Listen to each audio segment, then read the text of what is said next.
Halo, selamat siang semuanya. Senang sekali tentunya kita dapat berjumpa lagi di ruang digital yang luar biasa ini, yang produktif, yang positif. Dan tentunya selamat datang dalam acara Pertabi Talk Series yang spesial diselenggarakan oleh Pertabi dan juga disponsori oleh Exxon Mobil Lubrikan Indonesia. Boleh kasih tepuk tangan dong. Terima kasih. Yang ikutan tepuk tangan di rumah nanti dapat payung cantik ya. Oke, jadi talk series kita kali ini mengangkat tema yaitu Maintenance and Operation Technology yang unggul untuk menghasilkan operational performance yang excellence. Wah, keren banget temanya hari ini ya. Dan tentunya kita semua yang berada di ruangan studio ini sudah divaksin dan juga menjalankan protokol kesehatan 5M yang berlaku. Dan senang sekali hari ini bersama saya Lisa Anggraini yang tentunya akan memandu acara ini hingga selesai nanti. Dan Lisa tidak sendirian. Hari ini Lisa akan ditemani oleh moderator kita ya, yang tentunya juga akan menemani selama 2 jam ke depan. Baik, untuk Bapak dan Ibu yang sudah bergabung, terima kasih banyak atas waktunya. Semoga apa yang akan disampaikan hari ini membawa manfaat buat kita semua. Dan untuk itu Bapak dan Ibu nanti kalau misalnya mau bertanya, silakan aja langsung chat ke admin ya. Tentunya dengan menyertakan nama perusahaan serta nomor HP ya. Lalu juga serta nama pembicara yang dituju ya. Jadi nanti jangan lupa cantumkan nama perusahaan, lalu nomor HP dan pertanyaannya untuk siapa gitu ya. Dan nanti akan ada sesi Q&A selama kurang lebih 20 menit. Dan di akhir nanti, nah ini seru nih, di akhir nanti ya, kita akan ada kuis Kahoot di mana hadiahnya yaitu Rp300.000, Rp200.000 dan juga Rp100.000 untuk 3 orang mendapatkan voucher dari GoPay. Wow, jadi ikutin acaranya sampai akhir ya.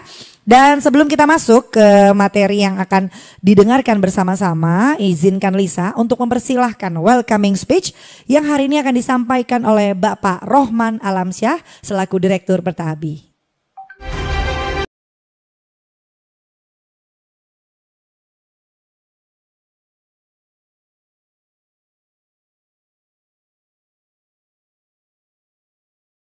Baik, bismillahirrahmanirrahim. Assalamualaikum warahmatullahi wabarakatuh. Semangat pagi. Salam sejahtera penuh kemuliaan dan keberkahan untuk kita semua yang hadir di event yang luar biasa, yaitu sharing knowledge yang diselenggarakan oleh Pertabi. Pertama, kepada yang teristimewa, yaitu para peserta seminar, panitia, pembina, dan pelindung organisasi Pertabi yang kami muliakan. Semoga Bapak terus senantiasa berjalan bergandeng tangan dengan organisasi kita. Kemudian kepada yang luar biasa, tak lupa saya sampaikan yaitu kepada sponsor terselenggaranya acara ini, yaitu PT Exxon Mobil Lubrikan Indonesia yang kami hormati. Kemudian Bapak Sahresa selaku Presiden Direktur dari PT Exxon Mobil Lubrikan Indonesia. Selanjutnya kepada key speaker kita yang luar biasa, orang hebat, yaitu Bapak Budi Wicaksono, saat ini sebagai Research and Development Manager dari Main Engineering Bukit Teknologi PT Bukit Makmur Mandiri Utama. Selanjutnya juga tak lupa kami sapa sahabat saya, yaitu Bapak Husnul Habib Hutapea, juga menjadi key speaker kita hari ini, yaitu dari Direktur Utama PT HPDC. Kita akan serap ilmunya pada hari ini. Kemudian juga kepada sahabat saya juga Bapak Wawan Kurniawan sebagai key speaker yang hebat dari Regional Engineering Service Manager PT Exxon Mobil Lubrikan Indonesia. Tak lupa juga yang teristimewa yaitu Bapak Tri Haryatno selaku Wakil Direktur Pertabi yang terus memberikan support, motivasi, serta inspirasi untuk tumbuhnya organisasi kita ini untuk bisa bermanfaat bagi bangsa kita. Selanjutnya kepada saudara saya yang juga tidak kalah luar biasa yaitu Bapak Imam Mukhtar Ghazali. Beliau saat ini akan membimbing acara ini agar terselenggara dengan baik sebagai moderator. Saat ini beliau juga sebagai General Manager dari Bara Multi Group. Orang hebat juga, semoga bisa memberikan insight-insight yang positif bagi seluruh praktisi alat berat Indonesia. Pertama-tama mari kita sampaikan puji syukur kehadirat Allah Subhanahu wa taala yang telah menghadirkan kita dalam forum seminar ini, ya, tempat yang baik untuk saling silaturahmi, saling menggali dan juga transfer pengetahuan terhadap bidang keprofesian kita. Dari sini kita bisa saling belajar dan bekerja sama untuk memberikan kontribusi yang maksimal dalam berkarya untuk bangsa ini dengan cara meningkatkan daya saing, ya, anak bangsa kita, ya, di dalam mengelola operasional maintenance pertambangan. Ya, alhamdulillah forum seminar ini diikuti lebih dari 120 peserta yang terdaftar, ya. Nah, mudah-mudahan terus bertambah, ya, karena akan semakin membahana ilmu yang akan kita serap. Ya, tentunya berasal dari kurang lebih 40 perusahaan yang bergelut di bidang pertambangan, kemudian juga ada konstruksi, ya, berasal dari juga dari perkebunan juga ada, saya tengok pesertanya, ya, kemudian juga dari kontraktor-kontraktor baik skala kecil ataupun besar yang mau bertumbuh ataupun sudah berkembang. Jadi luar biasa, berasal dari seluruh penjuru Nusantara, dari Sumatera hingga Papua. Ya, semoga bertemunya para peserta seminar dalam event ini dapat menghadirkan banyak inspirasi, kemudian juga manfaat dan kerjasama yang positif bagi perkembangan kita bersama dalam segala hal tentunya. Ya, tema webinar kali ini yaitu Maintenance dan Operation Technology yang unggul untuk bisa menghasilkan operational performance excellence dengan pembicara yang kompeten tentunya. Ini materi yang baik. Kalau beberapa seminar sebelumnya kita bicara tentang teknologi update tentang alat-alat pertambangan, kemudian kita bicara tentang minute people, minute process dan sebagainya. Tentunya itu akan membekali kita untuk mampu, ya, menghasilkan tata kelola yang baik di dalam bisnis pertambangan.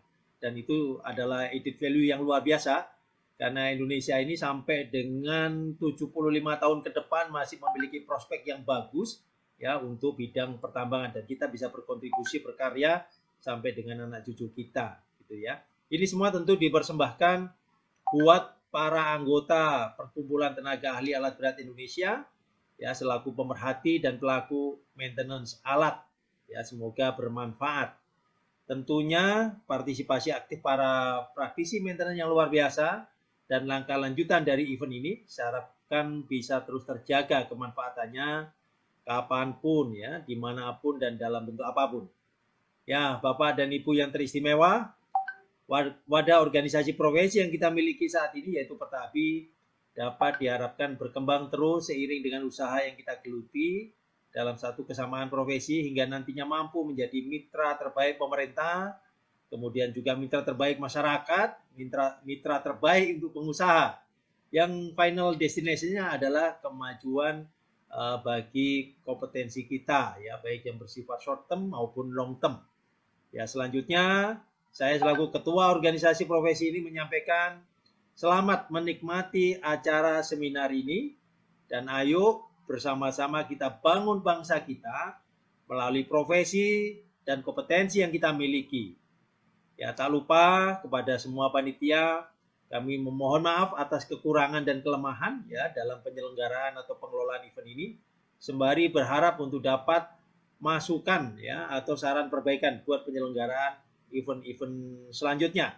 Jangan lupa nanti tanggal 10 November 2022 kita akan bertemu secara offline, ya, di Balikpapan, ya, tempat kita berkumpul semua praktisi alat berat Indonesia untuk mengadakan talk show.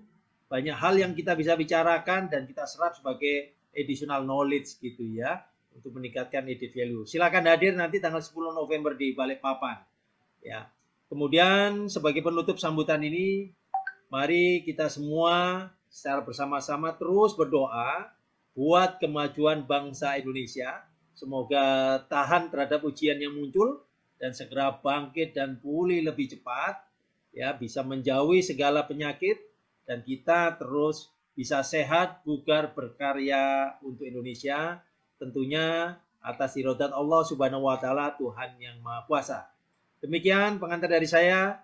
Selamat menikmati journey Pertabi kali ini dan semoga bermanfaat. Semangat pagi To be amazing. Wassalamualaikum warahmatullahi wabarakatuh. Waalaikumsalam warahmatullahi wabarakatuh. Terima kasih Bapak Roman Alamsyah atas sambutannya. Semangat pagi ya. Jadi harus jawabnya pagi, pagi, pagi gitu ya Pak ya. Baik kalau begitu langsung saja kita mulai ya talk series kita hari ini bersama moderator kita yang akan memandu jalannya acara sesi materi dan juga Q&A. Langsung saja saya persilahkan ada Bapak Imam Mukhtar Ghazali selaku Koordinator Bidang Strategi Dewan Pakar Pertaabi dan menjabat sebagai General Manager PT Bara Multi Sugih Sentosa.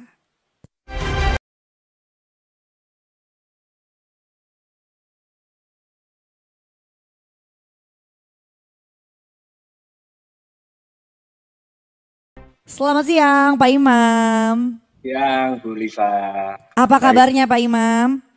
Kabar baik, alhamdulillah Bu Lisa. Mantap. Semangat pagi ya Pak Imam. Pagi. Wah, luar biasa. Kita kasih tepuk tangan dulu dong buat Pak Imam. Wah, Pak Imam udah siap ya untuk memoderatori hari ini ya Pak? Ya. Oke, kalau gitu langsung saja waktu dan tempat kita persilahkan. Baik, terima kasih. Oke, baik kawan-kawan semuanya. Sungguh luar biasa di siang hari ini. Kita akan melakukan talk seri dengan 3 pembicara yang luar biasa. Tadi sudah disampaikan di awal sesi oleh Bapak Roman Alamsyah. Untuk mempersingkat waktu, kita akan panggil pembicara kita yang pertama, yaitu Bapak Wawan Kurniawan. Beliau akan menyampaikan mengenai Superior Operation Technology to Produce Excellent Operational Performance. Oke, baik kawan-kawan, rekan-rekan semuanya, mari kita berikan sambutan yang meriah kepada Pak Wawan Kurniawan.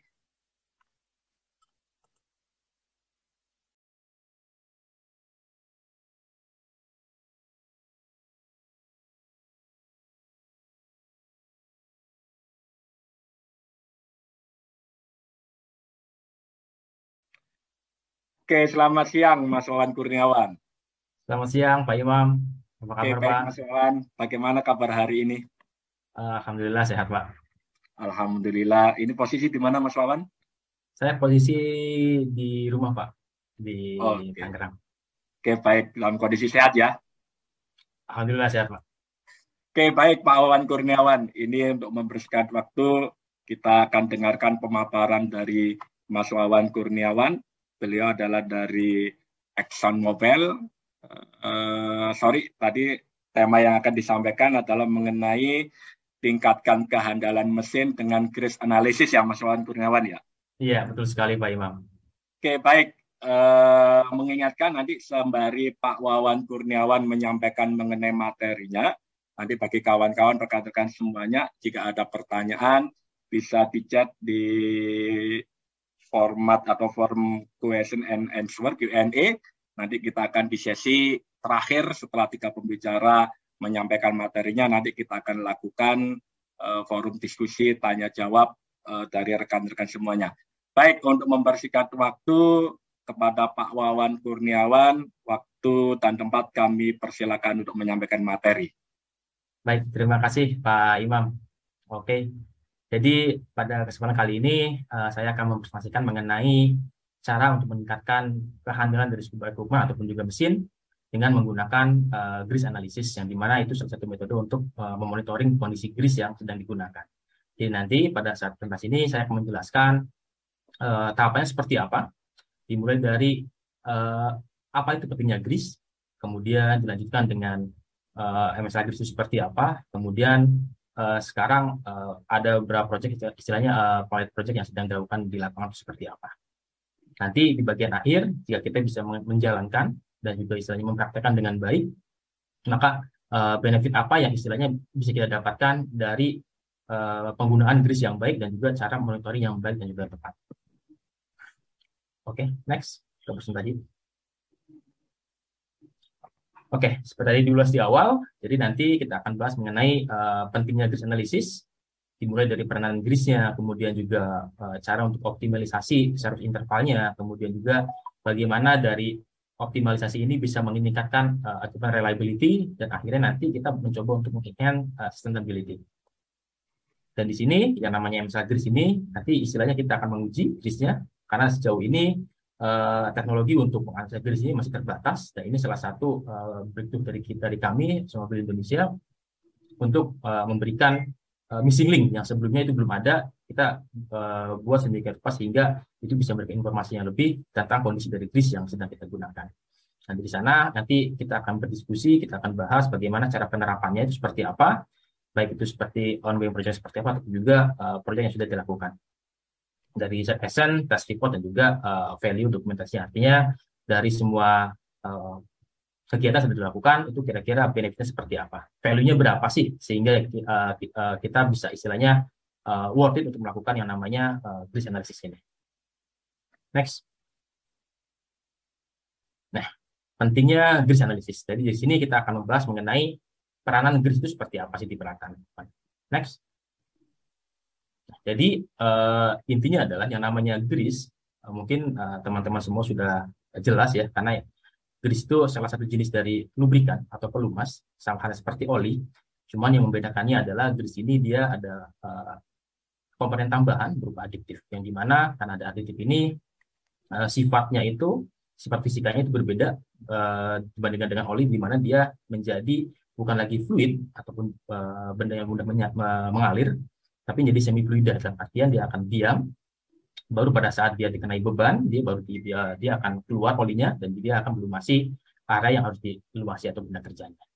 Nah, di sini ada beberapa hal yang harus diperhatikan, karena grease ini sebenarnya itu bisa mengoptimisasi servis dari equipment-nya dengan cara kita memperpanjang penggunaan dari grease itu sendiri. Kemudian dari sana kita harus memastikan bahwa equipment itu masih handal secara segi reliability-nya.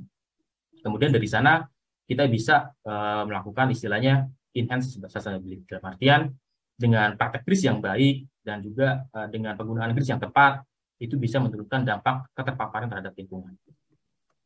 Jadi turutan ini akan berjalan step by step sehingga nanti istilahnya dapat mendapatkan gambaran yang lebih jelas mengenai pengaplikasian grease yang baik tepat seperti apa. Next. Oke, di sini kita membahas mengenai optimalisasi service interval. Maka di sini akan muncul pertanyaan, bagaimana caranya untuk menentukan grease interval juga ataupun juga kuantitinya pada waktu yang tepat itu seperti apa? Maka jika kita mencari tahu yang paling optimal seperti apa, yang paling awal adalah kita mesti start dari rekomendasi dari OEM. Kenapa? Karena OEM tersebut sudah mendesain sedemikian rupa, baik itu istilahnya dari segi beban, kondisi operasi, dan lain sebagainya, sehingga dengan penggunaan lubrikan yang tepat dan juga istilahnya dengan waktu yang tepat, dia bisa tahu kira-kira jika dia menggunakan grease, kapan waktu grease ini dilakukan, dan juga berapa jumlahnya. Sebagai saya ambil contoh di sini, ada rekomendasi OEM dari Caterpillar dengan di unit 6060S front shovel, dan ini juga bisa digunakan untuk backhoe juga. Jadi bisa dilihat di layar bahwa pada saat dilakukan adanya penggantian major bearing di equipment ini, maka pada saat kita melakukan pengisian awal grease-nya, itu ada step-step yang harus dilakukan. Nah, di sini ada 4 step yang harus dilakukan. Jadi di sana pembagian step-nya itu dibagi berdasarkan waktu operasinya. Jadi di sini langkah pertama itu dari 100 jam pertama, kemudian juga langkah kedua 150 jam berikutnya, dan seterusnya. Yang dimana tujuannya adalah supaya pada saat mesin dioperasikan, grease itu sudah berada di tempatnya dengan kuantitas yang tepat dan juga waktu yang tepat. Kenapa? Karena kondisi di mana mesin ini beroperasi, di sana si bearing ini dibebankan oleh beban yang tinggi, yang artinya jika grease-nya tidak melumasi dengan baik pada waktu yang tepat, itu akan mengakibatkan komponen-komponen yang ada di sana akan bergesekan dengan berat. Ya, akibatnya akan muncul wear-wear partikel di sana, yang artinya umur dari bearingnya akan lebih pendek, dan juga jika grease-nya telat datangnya, dia juga hasilnya grease juga akan lebih pendek umurnya. Nah, dari sini kita bisa lihat guidance-nya itu sangat lengkap sekali, dalam artian di sini diterangkan bahwa pada 100 jam pertama operasi, setelah ada penggantian dari bearing ini, maka dilakukan pengisian grease-nya. Dari sini case-nya adalah dia melakukan pengisian grease dengan cara otomatis lubrikator. Artinya di sini ada pengisian grease yang cycle time-nya itu intervalnya di 480 second, kemudian juga sedangkan untuk auto lubrication-nya ataupun proses spray dari grease-nya itu sekitar di 240 second. Nah, dari sini dia adjust demikian rupa pada 100 jam pertama itu kira-kira dilihat seperti apa dengan cara intervalnya di sini adalah di 480 second. Nah, dari sana setelah dilakukan lubrikasi itu dilihat sedemikian rupa di bagian yang dilumasinya, bagian bearingnya itu dari segi kita lakukan inspeksi yang namanya inspeksi visual maupun juga inspeksi dengan menggunakan temperatur. Nah, dari sini jika dilihat dari segi visualnya, jika memang grease yang baru sudah bisa masuk ke dalam benda yang harus dilubrikasinya, kemudian juga dari segi temperaturnya tidak ada peningkatan yang signifikan, dalam artian delta T-nya itu antara temperatur di bearing dengan benda sekitarnya, dengan bodi sekitarnya, itu tidak lebih dari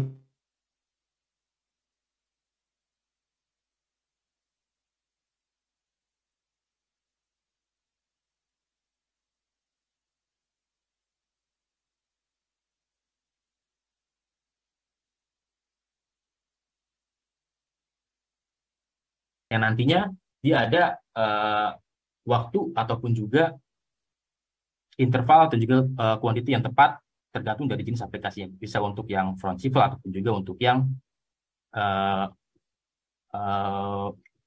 backhoe.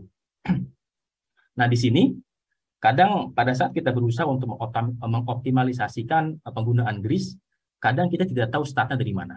Padahal start yang paling baik adalah start yang setelah direkomendasikan oleh OEM. Apakah itu kita akan melakukan memperpanjang umur pemakaian dari grease-nya ataupun juga memperpendeknya, tergantung dari kondisi ataupun juga situasi kinerja dari grease yang ada di sana. Mungkin jika istilahnya yang namanya mesin industri semakin berumur, dia akan semakin istilahnya akan berubah kondisinya, maka mungkin tidak akan sama lagi seperti kondisi dari rekomendasi dari OEM-nya. Namun demikian, jika memang istilahnya perawatan dengan baik, itu mungkin kita bisa melakukan optimalisasi dalam artian penambahan umur pakai dari si grease-nya, jika kita mempraktekkan hal-hal yang istilahnya sesuai dengan standar yang harus dilakukan.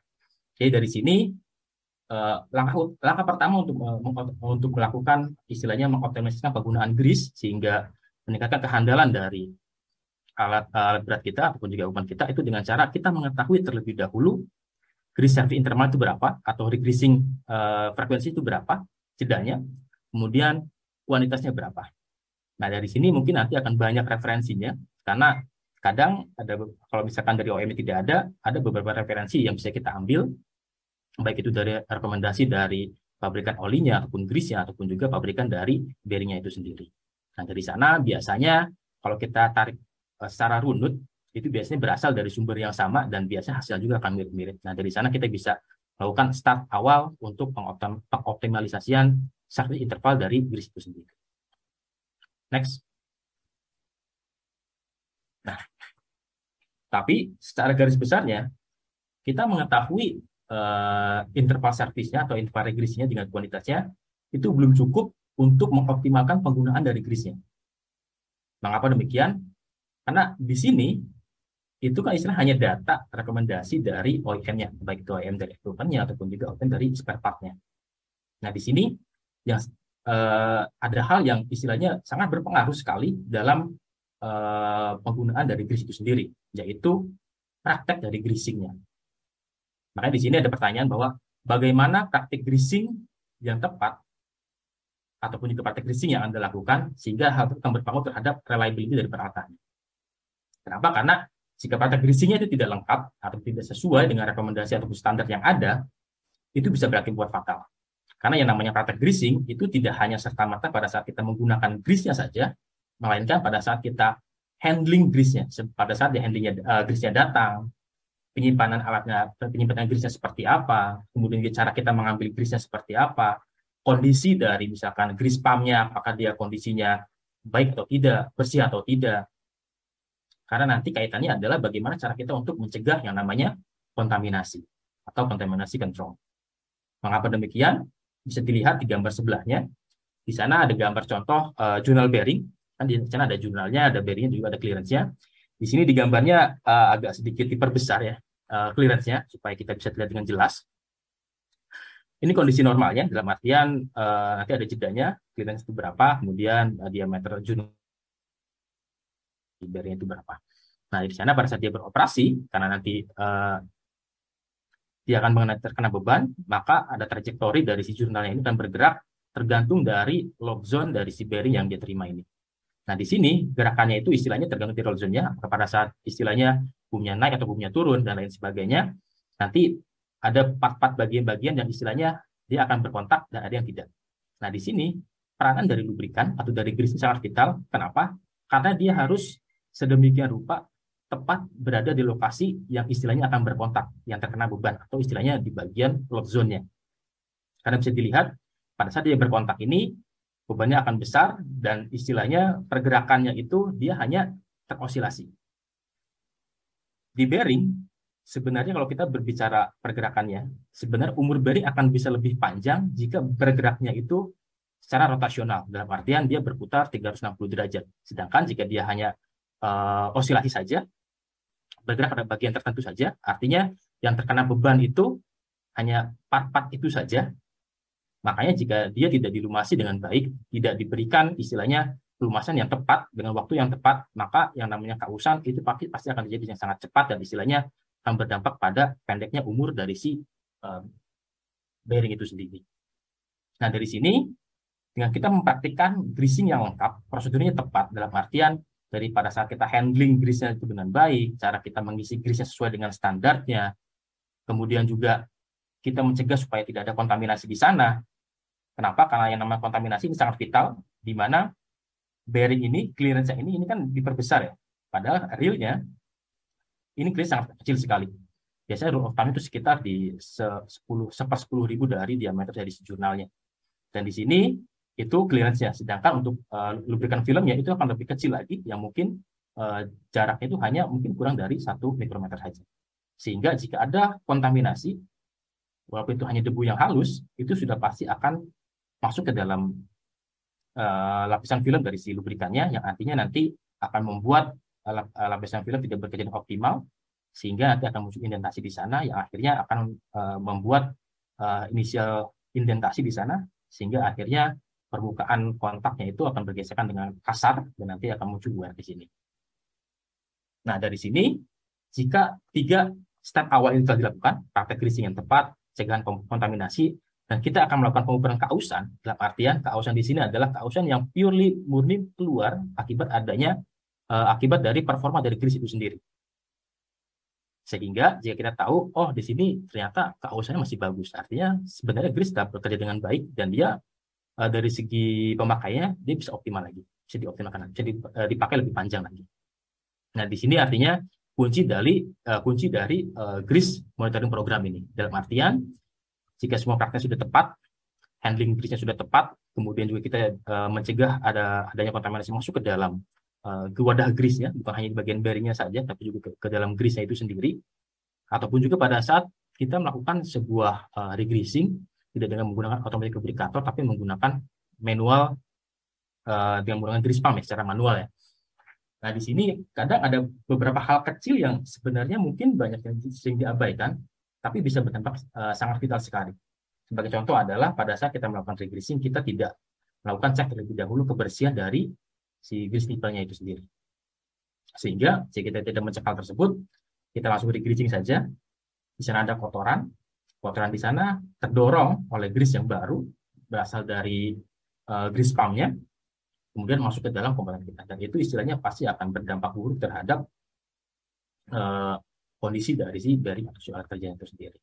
Makanya grease monitoring program ini dia harus bisa memberikan data yang lengkap, baik yaitu dari segi kondisi dari lubrikannya ataupun juga grease-nya, kemudian juga dari wear partikelnya, dan juga dari segi kontaminasinya. Kenapa? Karena kita mesti tahu wear-nya ini berasal dari mana, apakah berasal dari performa grease yang sudah tidak baik lagi, dalam artian umur pakai dari grease sudah tercapai, sehingga perlu dilakukan replenishing atau artian regreasing ulang, atau si kausa ini muncul diakibatkan karena kontaminasi yang banyak masuk ke dalam bearing, apalagi dia kontaminasi istilahnya itu kontaminasi yang keras yang akhirnya bisa melukai pin ataupun pusing juga yang ada di equipment yang kita rawat tersebut. Nah, di bawah sini contohnya, ya kita melakukan monitoring yang tepat, Di awal kondisinya masih hijau dalam artian kondisinya masih baru, kemudian lambat laun secara gradual, maka lama-lama yang namanya grease dia pasti akan mencapai umur pakainya. Nanti akan muncul alarm atau exposure, dalam artian sudah mulai warning. Karena bisa dilihat di sini ada beberapa parameter yang sudah mulai naik dari segi kehausannya ataupun juga dari segi kualitas dari grease-nya itu sendiri. Kemudian muncul lagi bagian alertnya, dalam artian ada beberapa parameter yang dia sudah melampaui batasannya, yang artinya grease harus ditambahkan supaya tidak terjadi kerusakan yang lebih fatal. Next. Nah, dari konsep dasar yang tadi itu, cara greasing yang tepat, kemudian juga istilahnya kita tahu interval greasingnya berapa, kemudian juga kuantitasnya harus berapa, karena kuantitasnya harus tepat ya, tidak boleh kurang, tidak boleh lebih. Nah, dari sini kita istilahnya praktek greasing yang tadi itu, yang baik ya, itu dapat menurunkan dampak keterpaparan terhadap lingkungan. Mengapa demikian? Di sini ada fun fact, di mana rata-rata untuk ukuran 200 sampai dengan 300 ton kelas Big Digger itu membutuhkan 10 ton grease dalam waktu 1 tahun. Nah, di sini artinya di Lemberbush Hour Service ya. Nah, di sini artinya dengan masalah grease ini kita berpotensi untuk menurunkan angka tersebut sehingga pemakaian bisa lebih efisien tanpa mengurangi ataupun juga menurunkan performa dari si pelatihan itu sendiri. Karena dari sini setelah kita memiliki dasar yang baik, kemudian juga kita memiliki grease yang tepat, karena ada beberapa grease yang istilahnya harus memiliki parameter yang tepat sehingga bisa dioperasikan dengan optimal. Yang pertama adalah tingkatkan tekanan airnya, kemudian juga dia mampu mengurangi kecenderungan kebocoran grease, dan lain sebagainya. Dalam artian, grease-nya bisa optimal bekerja dalam kondisi kerja yang istilahnya diperuntukkan untuk grease tersebut. Next. Nah, ini grease analysis. Ini cara untuk pengujiannya. Next. Jadi di sini ini alat ujinya, atau kita bilangnya grease sled-nya, yang dimana nanti grease-nya ini hasil pengujian ini akan dilakukan beberapa tes, yaitu grease fit index ataupun juga berkaitan dengan energi kelasnya, kemudian juga kontaminasi seperti kontaminasi dari air ataupun juga dari transmitter juga kontaminasi yang lainnya, dan juga kita cek perubahan warna dari grease-nya, apakah dia perubahan warna akibat adanya grease yang sudah lanjut umurnya atau harus diganti atau karena adanya kontaminasi. Next. Nah, di sini dari grease analysis ini kita bisa mengetahui kondisi wear seperti apa, kemudian juga kontaminasinya seperti apa, dan juga apakah kualitas dari grease-nya sudah sejauh mana. Next. Nah, ini salah satu contoh pengambilan sampelnya. Jadi grease-nya sangat kecil sekali alatnya. Jadi dibandingkan dengan grease analysis yang konvensional, biasanya dia akan membutuhkan jumlah grease yang banyak, mungkin bisa 1 kilo setiap sampelnya. Tapi untuk grease analysis ini itu hanya butuh mungkin sekitar 30 sampai 50 gram saja untuk mengetahui properties utama dari si grease-nya ini. Dan di sini contoh pengambilan sampel yang baik dan juga yang buruk. Yang baik itu terisi penuh sampai bagian ujungnya, sedangkan untuk yang kurang tepat itu biasanya ada gelembung-gelembung udara di dalamnya dan juga tidak sesuai dengan volumenya tidak tepat sampai di ujung dari si grease sled-nya ini. Next. Ini beberapa hal yang harus dilakukan dan juga tidak dilakukan, yaitu bisa dari istilahnya harus mengisi penuh grease sled-nya, jangan sampai ada air pocket yang muncul di sana, kemudian juga pengiriman grease-nya harus sesuai dengan kontainer yang diberikan, dan lain sebagainya. Yang pasti prosedurnya itu sudah ada semua, sudah lengkap semua, tinggal dilakukan saja. Next. Ini penerapannya. Jadi ada beberapa proyek yang sudah sedang berjalan dan juga sudah dilakukan. Next. Jadi yang sudah komplit itu yang dilakukan di KTC Singapura, itu di bagian portnya, di construction of highway. Jadi di sana kita melakukan aplikasi optimalisasi dari penggunaan grease ini di unit Hitachi Xaxis 350, 7 unit. Nah, di sini kita kurang lebih mengambil 30 sampel yang bertujuan untuk mengextend regression interval dari grease yang digunakan di sana. Kemudian ada beberapa pilot project lagi yang sedang ongoing, salah satunya di Singapura juga di bagian port operation-nya, di bagian industrialnya. Kemudian juga kalau di Indonesia sendiri itu di bagian di Freeport ada di underground shop-nya. Itu sedang ada istilahnya monitoring performa dari grease mobil SHC sintetik untuk mengurangi kerusakan bearing atau juga downtime. Next. Ini set action-nya kurang lebih seperti ini. Jadi pertama kita membersihkan terlebih dahulu bagian yang akan kita ambil sampelnya. Kemudian kita lap. Jadi kita sangat bersih untuk meminimalisir adanya debu atau kotoran yang masuk dari luar masuk ke dalam sampel kita. Kemudian kita press and collect, artinya kita pompakan grease-nya sampai grease yang lama yang ada di dalam busingnya ini keluar. Kemudian kita ambil menggunakan spatula, masukkan ke dalam suntikan. Setelah itu kita masukkan ke dalam grease slide-nya. Setelah itu kita bersihkan lagi sehingga istilahnya tidak menimbulkan kotoran di bagian benda kerja tersebut. Next. Ini salah satu hasil reportnya, kurang lebih sama seperti analisa oli yang ada, hasil report analisa oli, yang dimana dia akan memperlihatkan atau akan melaporkan kondisi grease-nya seperti apa, kemudian juga kontaminasinya seperti apa, wear-nya seperti apa, dan juga istilahnya bagian dari aditif dari si grease-nya itu seperti apa. Sehingga kita bisa memonitor dengan baik, sehingga kita bisa mengetahui kondisi dari grease-nya seperti apa, ataupun juga kondisi dari equipment yang sedang kita rawat itu. Next. Ini salah satu contoh hal yang istilahnya yang bisa kita dapat, benefit yang kita dapat dengan pengaplikasian praktek grease yang tepat dan juga cara monitoring yang komprehensif. Di sini kita bisa lihat ada potensial saving yang per tahunnya kurang lebih sekitar 284.000 SIM dolar jika kita bisa melakukan praktek grease yang tepat dan istilahnya hal-hal yang sebelum saya sebutkan itu bisa dilakukan dengan baik sehingga kita memonitor dan juga mengextend grease-nya dengan tepat tanpa mengurangi kehandalan ataupun juga tanpa mengurangi kinerja atau performa dari si equipment tersebut sehingga nilai kehandalannya, nilai reliability akan meningkat. Next. Ya, mungkin cukup sekian dari saya. Terima kasih. Jika ada pertanyaan mungkin nanti akan kita bahas di sesi tanya dan jawab. Terima kasih. Oke, baik. Ke Pak Imam.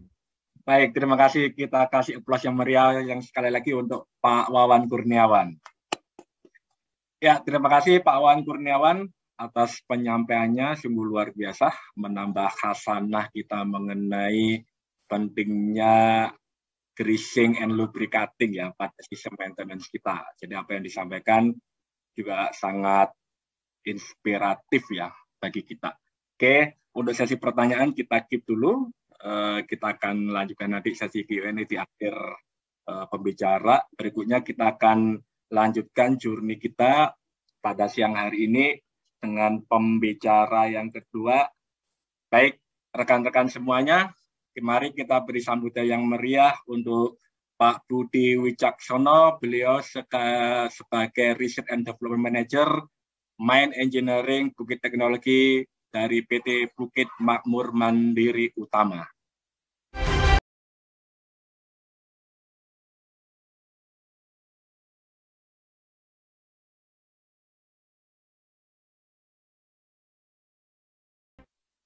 Oke, selamat siang Pak Budi Wicaksono.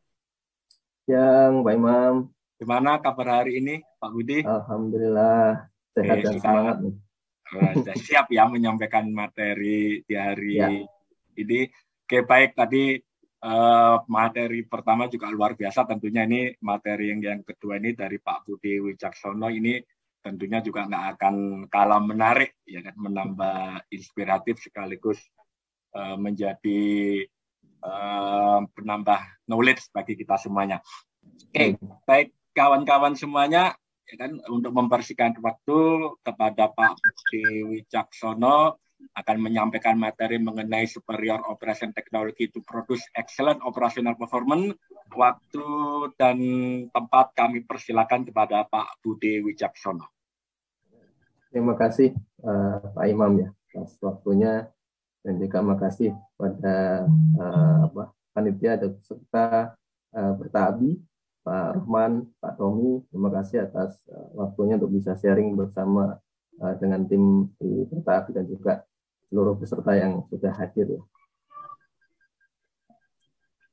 Mohon untuk tadi kita di awal sudah pemanasan dengan grease tadi biar diminyakin dulu biar panas ya. Ini kita masuk ke sesi kedua ya. Sesi kedua sesuai dengan tema yang sudah ada begitu terkait bagaimana operation dan maintenance ya, teknologi untuk bisa mendapatkan operational excellence atau performa yang luar biasa. Namun saat ini saya akan membahas terkait sisi operationnya ya. Jadi di mana di materi yang kita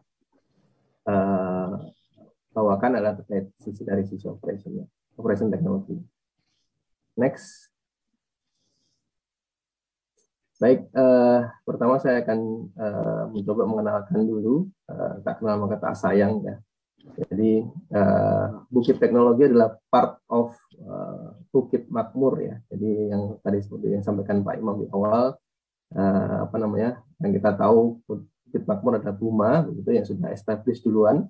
Nah ini di mana di tahun ini di 2022 ini memulai chapter baru terkait bidang digital dan teknologi. Jadi perusahaan teknologi yang mensupport untuk di area mining ya, tidak hanya di BUMA, kita juga akan coba bekerja sama dengan perusahaan-perusahaan lainnya di pertambangan. Next.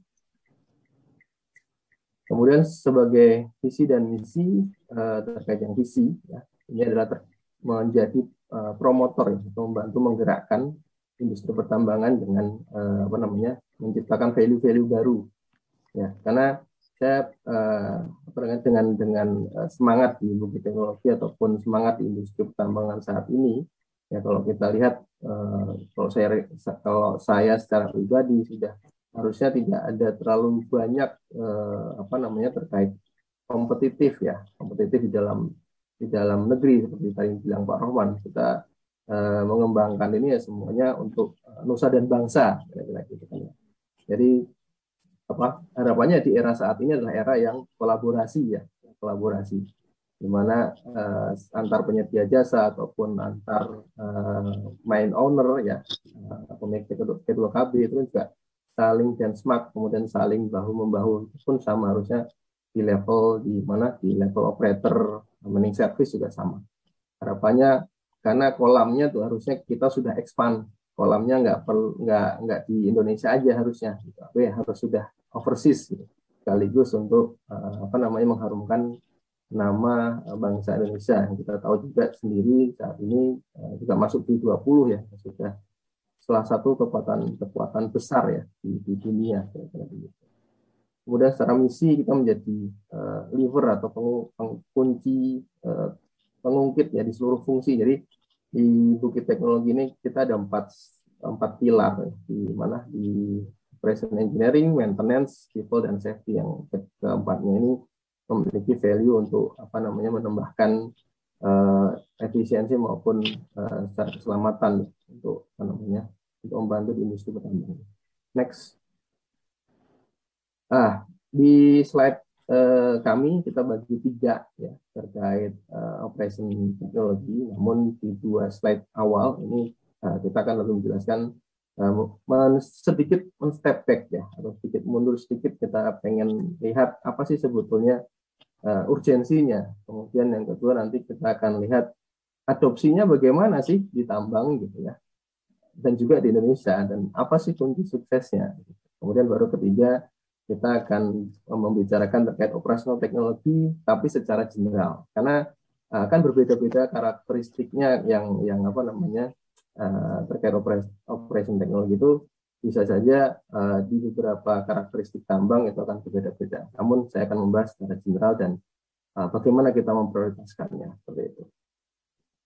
Baik, yang pertama kita terkait apa sih yang menjadi urgensi ya, kenapa kita membutuhkan dan apa sih yang menjadi driver utama dalam digital transformasi di pertambangan, karena tantangan ke depannya. Next. Jadi ada 2 ya. Yang pertama terkait business sustainability. Kita tahu dalam 1 atau 2 dekade ini bisnis di komoditas ya ataupun di tambang, terutama di batu bara yang secara dominan atau secara volume di Indonesia itu kan paling besar, dan alat-alat kita yang bergerak di situ juga paling besar gitu ya. Seperti roller coaster harga batu bara. Nah kalau sekarang sih nggak kerasa karena masih di angka yang sungguh luar biasa di 300 sampai 400 dolar ya per tonnya. Tapi kita pernah juga merasakan di angka 40 ataupun 50 dolar per tonnya, dan itu membutuhkan tingkat agility atau tingkat bagaimana kita ngatur organisasi kita ini untuk tetap bisa sustain gitu. Nah, kalau kita di saat kondisi sekarang justru itu juga bisa dimanfaatkan, tidak hanya memanfaatkan peluang harganya tinggi, tapi bisa efisiensi setinggi mungkin untuk mendapatkan hasil yang paling maksimal, kira-kira begitu. Nah, dengan teknologi atau digital transformasi, semua data bisa kita dapatkan real time ya saat ini, real time, dan juga itu membantu untuk bisa kita dapat data yang tepat dan data yang cepat ya, tepat dan cepat untuk bisa direspon, kira-kira begitu kan. Karena semakin cepat dapat data, akan semakin cepat juga kita akan mengimprove atau dapat efisiensi yang lebih. Seperti yang disampaikan Pak Wan tadi, kita akan cepat dapat data, semakin bisa cepat faster atau 66% kalau tadi lebih cepat ya untuk mengimprove ya, kira gitu. Kemudian yang kedua terkait environment sustainability. Kita tahu bahwa dunia saat ini juga climate change ya. Beberapa pertemuan sudah dilaksanakan untuk membahas hal tersebut, termasuk kayak secara level dunia ada COP26 yang membahas kelanjutan dari Paris Agreement terkait enviro ya, membahas climate change. Kemudian juga sudah turun ke level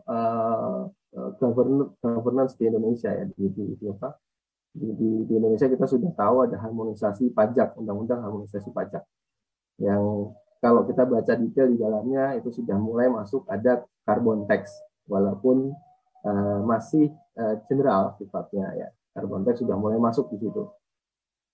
Dan tahun ini seharusnya sudah mulai ada lembaga-lembaga yang sudah ditunjuk oleh negara untuk bisa mengakses karbon, supaya nanti ke depannya carbon tax itu bisa diterapkan, walaupun mungkin nanti bertahap ya, mungkin dari area PLTU kemudian baru ke tambang, masuk ke tambang, tapi ke depan itu pasti ke situ.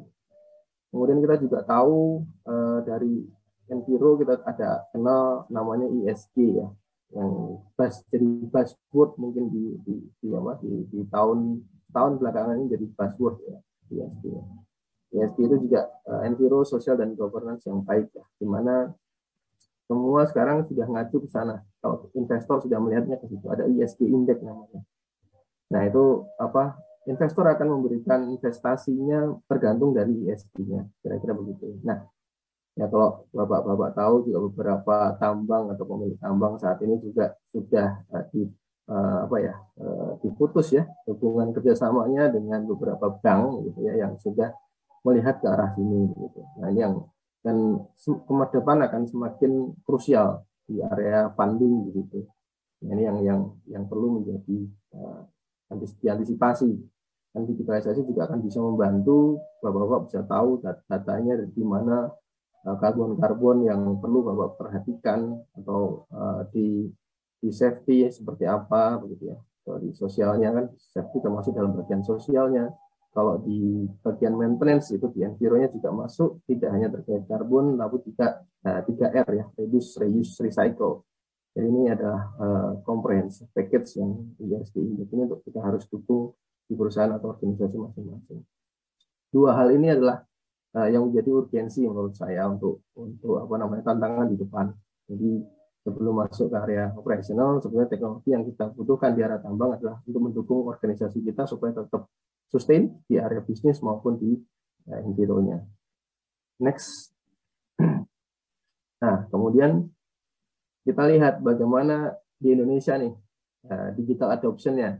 Melek teknologinya mungkin banyak ya, ibu-ibu udah pakai Shopee, udah pakai Facebook, itu udah bagus gitu ya. Tapi bagaimana di tambang, adopsi tambang terkait digital bagaimana? Next. Gitu.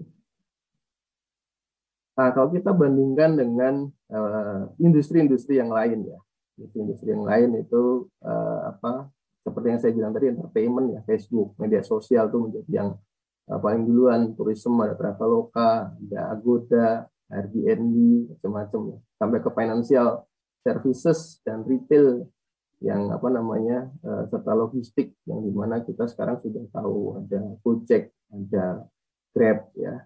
Di sana ada retail, di situ ada Tokopedia, ada Shopee seperti yang tadi saya bilang, dari retail sudah masuk ke digital. Finance apalagi kita dari mulai, saya pernah ngalamin ngantri di bank cuman ngambil simpedes itu mungkin bisa 2 jam cuma ngambil duit yang nggak seberapa. Sekarang mulai diajarin pakai ATM terus sudah masuk ke dalam e-banking kan ya. Yang lama-lama makin ke sini bapak-bapak atau ibu perhatikan makin nggak ada nggak ada bentuk fisik lagi terkait kantor cabang. Yang makin sedikit kantor cabang bank itu. Kalau kita lihat Bank Jago sampai saat ini bahkan buka rekening juga nggak perlu ke kantornya gitu, atau BCA ya, BCA sudah mulai juga untuk buka rekening ya verifikasinya hanya kedip mata, kedip kanan kiri, ketawa sambil pegang KTP kan, kira-kira gitu ya verifikasi. Nah di tambang kita memang agak ketinggalan ya, karena adopsinya kita di tambang ini challenge yang paling besar dari infrastruktur ya, networking atau sinyal, kemudian beberapa hardware yang mendukung itu. Cuman itu di dekade yang lalu itu harusnya ini pelan-pelan sudah mulai secara competitiveness price hardware-nya sudah mulai membaik. Harusnya ini sudah memulai untuk bisa kita dorong ke sana, karena tambang sekarang sudah pakai WiFi, di mana-mana sudah bisa pakai WiFi, tidak hanya menggunakan sinyal 4G dan lain-lainnya. Nah, itu yang yang menjadi faktor kunci untuk kita bisa maju dan berkembang. Next. Kemudian untuk terkait di tambang, sebetulnya digital itu diperlukan untuk apa sih? Itu kan apa sih? Sesuai dengan keinginan atau desire seluruh pemangku kepentingan atau CEO dan C-level di setiap perusahaan tambang ini sebenarnya yang dibutuhkan hanya 3. Yang pertama terkait efisiensi dan productivity, baik itu secara operasional dan maintenance. Yang kedua pastinya terkait safety ya, yang paling sering adalah fatigue prevention, kemudian collision, karena kita tahu alat yang bergerak di tambang itu yang paling banyak ya dump truck, ya, pastinya itu. Kemudian terkait slope. Ketiga terkait engineering acceleration, bagaimana dapat data lebih cepat, survei ataupun optimisasi menghitung tambangnya. Next. Lalu terkait kesuksesan, sebetulnya ada 2 slide. Ini yang pertama adalah terkait bagaimana kalau kita pengen sukses dalam transformasi digital, tidak hanya fancy atau tidak hanya teknologi itu hanya ya kayak kita pakai HP ya. Mungkin ada yang pakai iPhone, sudah iPhone 13 atau 14 Max ataupun Samsung yang sudah lipat-lipat itu, cuman yang dipakai cuman WhatsApp ya, WhatsApp dan media sosial saja. Nah, ini yang kita hindari begitu ya. Maka dari itu apa yang kita digitalkan gitu harus memberikan, yang pertama adalah punya valid business case ya, atau punya valid ini benefitnya kemana gitu. Kalau kita pakai teknologi itu tidak hanya untuk fancy saja. Perusahaan A atau B atau C sudah digitalisasi tapi benefitnya apa? Nah, itu yang lupa. Nah, ini harapannya di depan harusnya di state untuk yang lebih clear bagaimana kita mengukurnya dan sebetulnya punya basic need-nya apa, gitu. Kebutuhan utamanya apa, itu harus di-define di awal sehingga kita punya benefit yang benar, yang lurus jalannya sehingga ini menjadi sukses, kira-kira begitu. Yang kedua adalah terkait bagaimana kita mendeliver perubahan itu, karena memang kita ngomong kita bekerja dengan orang ya, dengan ribuan orang mungkin di tempat bapak-bapak sekalian dan ibu. Nah, ini how to we deliver the change itu penting, step by step, bagaimana strateginya, bagaimana kita mengukurnya, bagaimana kita mengorganisasikan, bagaimana semua itu dirangkum menjadi satu dalam bentuk change management yang tepat dan terukur. Ini yang penting. Kemudian yang ketiga terkait kompetensi preparation, karena di beberapa teknologi itu membutuhkan keterampilan atau pengetahuan, sehingga itu juga perlu disampaikan dulu di awal gitu. Jangan sampai kayak pesawat 737 Max ya, ada perubahan tapi tidak dimasukkan ke dalam SOP-nya, sehingga kompetensinya nggak tahu, si pelakunya nggak tahu. Nah, ini yang juga harus disiapkan. Ini terkait yang apa namanya, bagaimana menyiapkan digital transformasi yang sukses di depan ya, di slide yang pertama. Kemudian yang kedua, next. Nah, digital transformation nggak mungkin sukses kalau nggak ada tiga ini ya. Ada people, ada proses, ada teknologi. Jadi teknologi hanya membantu mengotomasi proses yang dimana itu dibutuhkan untuk apa namanya, karena manusia punya keterbatasan dan apa namanya, mesin bisa lebih cepat ya, dan juga manusia juga punya human error ya, dan tidak konsisten gitu. Nah, ini yang dibantu oleh teknologi. Kalau kita lihat sebelah kanan bawah ya, ada kotak ya. Kotak yang di dalam adalah human capability ya, yang di luar itu bisa apa namanya, mesin ya, atau AI yang membantu. Itu lebih besar kapasitasnya, berkali-kali lipat dari manusia. Itu yang apa namanya, secara waktu ya, secara waktu itu bisa lebih cepat, bagaimana menghitung itu bisa lebih cepat dan membantu di sana. Namun hanya teknologi dan proses tidak akan bisa berjalan jika inovasi, kemudian juga bagaimana orangnya itu berperforma itu juga tidak diukur dengan baik. Jadi harus diukur. Next. Kemudian, nah ini kita sudah masuk ke arah area operation ya. Operation excellence. Teknologi apa yang dibutuhkan untuk apa namanya, operation excellence. Next. Nah, di slide ini saya akan menjelaskan terkait saya memberi judul digital operation rasional. Maksudnya seperti yang saya sampaikan bahwa digital teknologi itu tidak hanya digunakan untuk fancy-fancy. Nah, kalau kita lihat di kiri yang hijau ya, yang gede tulisannya, every other day I open the paper and read about some fancy new technology. Jadi ada orang yang baca ada paper atau jurnal yang mungkin di luar sana banyak teknologi yang tiba-tiba ada driverless truck, ada trains, ada autonomous, dan ada drones yang macam-macam. Tapi tidak semua organisasi memiliki budget ataupun arah yang sama ya ke sana ya. Dan kita harus tahu bahwa investasi ke teknologi itu akan berimpact apa ke bisnis atau organisasi yang kita punya gitu ya. Nah, ini yang apa ya, penting gitu. Sehingga kita perlu bersikap rasional, tidak melihat teknologi itu sebagai barang yang bisa membantu semuanya, tapi kita harus bisa klasifikasikan kira-kira gitu ya. Jadi kalau di area operation, ini saya ngambil dari Deloitte ya, ada 6 besaran ya, 6 besaran yang di kotak, yang di abu-abu. Jadi ada automation and remote operation, ini lebih banyak autonomous, kemudian fleet management system, use case yang seperti itu ada di dalam sini. Banyak sekali yang mungkin tidak bisa saya jelaskan detail, tapi gambarannya adalah seperti itu ya. Automation-nya di sana kalau ditambah. ROC di situ juga. Kemudian real time data capture ini lebih banyak IoT ya, IoT di heavy equipment ataupun IoT yang di beberapa operation area ya. Contoh kayak di radar ya, radar ataupun weather control, banyak ya IoT yang use case-nya di situ terkait data capture. Kemudian yang ketiga terkait short interval control ya. Jadi kalau saya diskusi dengan beberapa apa namanya kawan-kawan di pertambangan itu, sebetulnya apa yang dipenginin untuk efisiensi dan productivity. Karena yang pertama dipengenin adalah itu kan, kira-kira gitu yang tadi saya sampaikan. Yang pertama adalah efisiensi dan productivity pasti loh.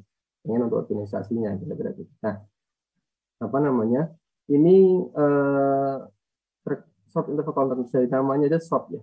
Short interval. Jadi jangka pendek, cepat update, cepat dapat update-nya untuk bisa ngontrol, kira-kira begitu.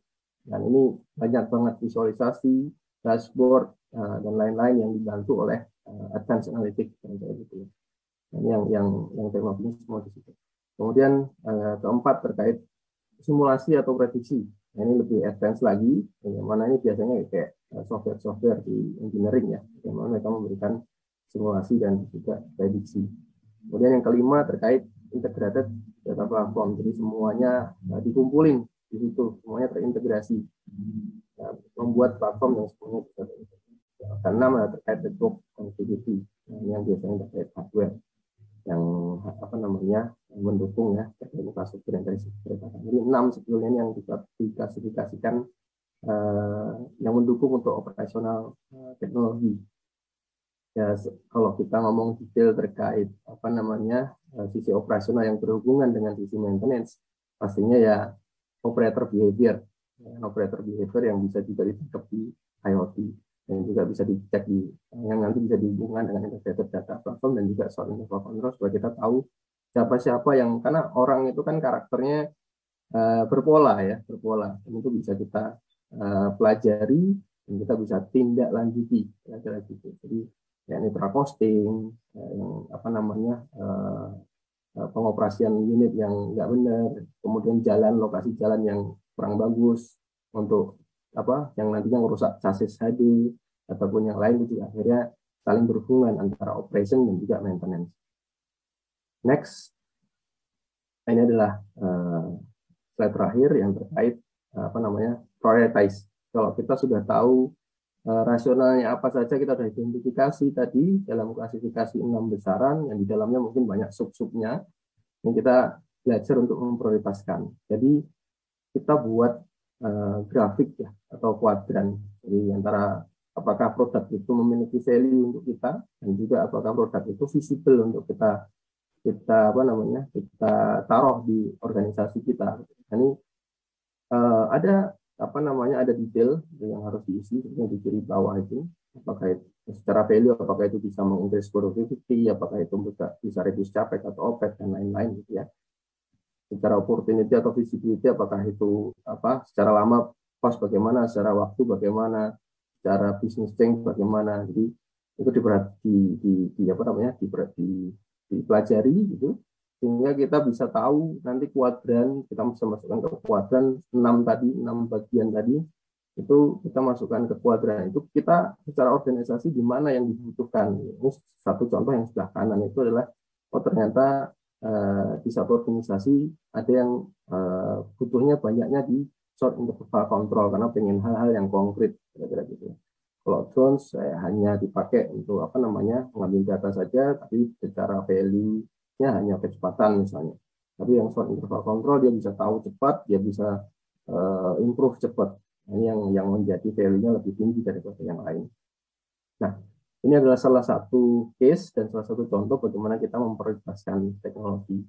Jadi bisa jadi di suatu organisasi tertentu bukan short interval control, tapi yang lain ya bisa jadi karena setiap organisasi memiliki karakteristik atau arah yang berbeda-beda, kira-kira begitu ya. Nah, disesuaikan juga dengan skala organisasi tersebut. Nah, ini yang yang ini coba saya sharing Bapak dan Ibu sekalian di sore hari ini. Harapannya ini juga memberikan pengetahuan yang baru begitu ya Bapak dan Ibu, dan bisa memprioritaskan apa digital yang cocok untuk organisasinya. Dan kami juga sangat senang sekali bisa sharing dan juga harapannya bisa bekerja sama dengan Bapak Ibu sekalian. Terima kasih, mungkin itu saja yang bisa saya sampaikan di sore hari ini. Mungkin jika ada pertanyaan nantinya kita bisa diskusi lebih banyak. Saya kembalikan waktu dan tempat ke Pak Imam. Monggo Pak Imam. Oke, baik, terima kasih Mas Budi atas pemaparannya, sungguh luar biasa, sungguh inspiratif sesuai dengan industri 4.0 yang menjadi tema kita akhir-akhir ini ya. Jadi teknologi ini banyak memberikan kemudahan proses, dengan teknologi juga dapat meningkatkan kompetensi people. Jadi ini luar biasa. Oke, terima kasih Pak Budi Wicaksono atas pemaparannya. Nanti kita akan lanjutkan, kita ketemu lagi nanti di sesi Q&A. Oke, baik kawan-kawan semuanya, rekan-rekan para seminar top seri Pertabib. Ini kita menginjak kepada pembicara kita yang ketiga, yang terakhir. Ini juga tidak kalah luar biasa dengan pembicara-pembicara sebelumnya. Oke, untuk mempersingkat waktu, kita berikan sambutan yang meriah kepada Bapak Husnul Habib Hutapea.